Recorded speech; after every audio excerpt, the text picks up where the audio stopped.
Hey, COS 133, it's Professor Burke, and what I thought I would do is do a quick video on time management so we could use more of our class time for class discussion and for doing your work. So let's get started and see what Chapter 3 is all about. So the first thing is you got to read Chapter 3, and you can read it in the hard copy textbook or on the online version of the textbook, but make sure you get in there and you read it because it's really important to do that. So the big question is, and let me make sure you see the whole big question is, how are you managing your time? I've noticed that some of you haven't really been able to log in between our class times. And in order to be successful in our class and be successful in high school and then eventually college full time, you're going to need to work independently outside of class on assignments. So how can we work more to get organized and to have time during the week to work on our assignments? That's what this class is all about, and that's what this next module is all about.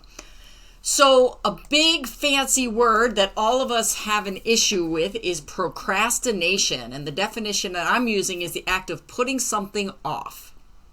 It's doing something that might be a low priority, like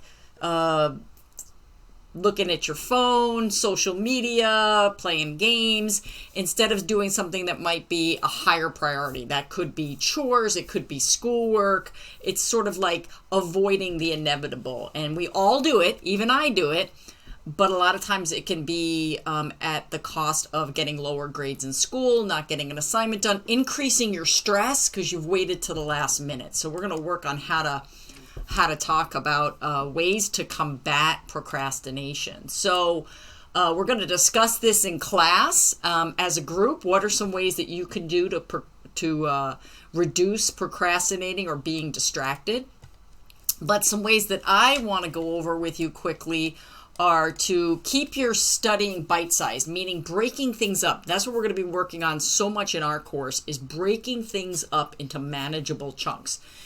Devoting time just for studying and getting schoolwork done. And that might mean turning off your phone, not have any other distractions around you if you can, and just really say, okay, for this amount of time, I'm really going to try to focus on my work, but then take some breaks, give yourself a reward system.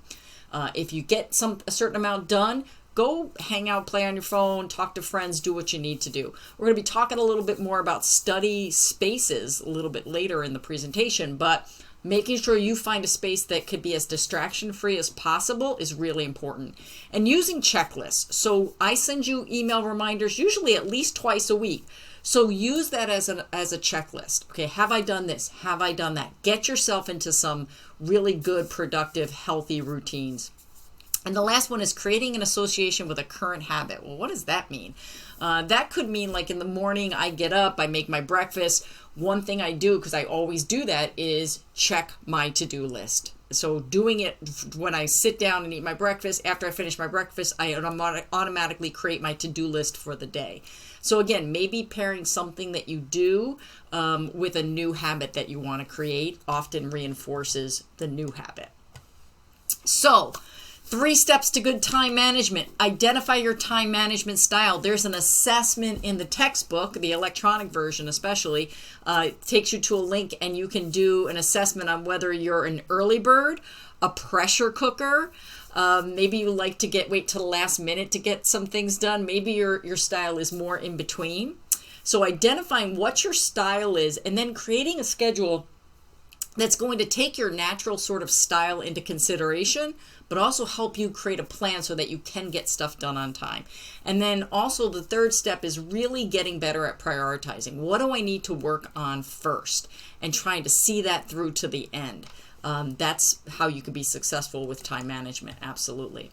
And then the next part is, how do you allocate your time? So success with any goal, it's important to have this 3-step process. So your goal, hopefully, is to finish this class successfully, right?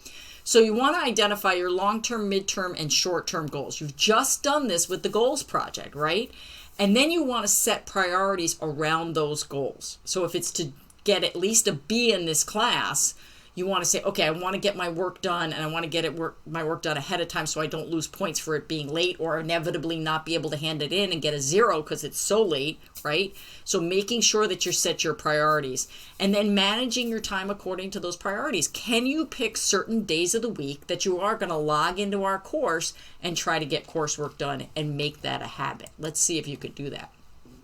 So again, I mentioned the time management personalities. There's an assessment in chapter 3 that will tell you whether you're an early bird, a pressure cooker, an improviser, or a balancing act. All of us have sort of a tendency towards a certain type of personality, and it doesn't make it right or wrong.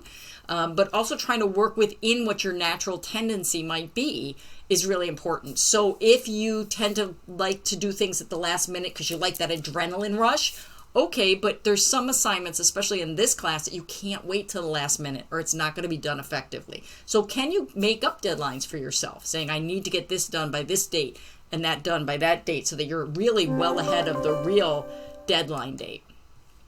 And then lastly, we're just going to talk for a second about study space. So having a space, if you can, and I know everybody's situation is different and not everybody has the luxury of having their own sort of space, especially one that looks as cool as this one. But this is really not a lot of space if you think about it.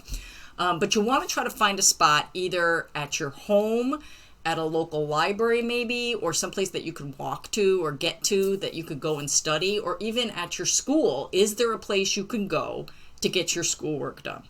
You want to make sure that you have enough light. You want to keep your area kind of neat and organized because that'll help you feel sort of organized, right? If your space is organized. And then using visual reminders, you can see in this example, there's a calendar right there. You might want to have our course calendar handy. I have our course calendar with me all the time, so I know when our due dates are. So that's just a tip that can help you to feel organized and feel in control of the situation.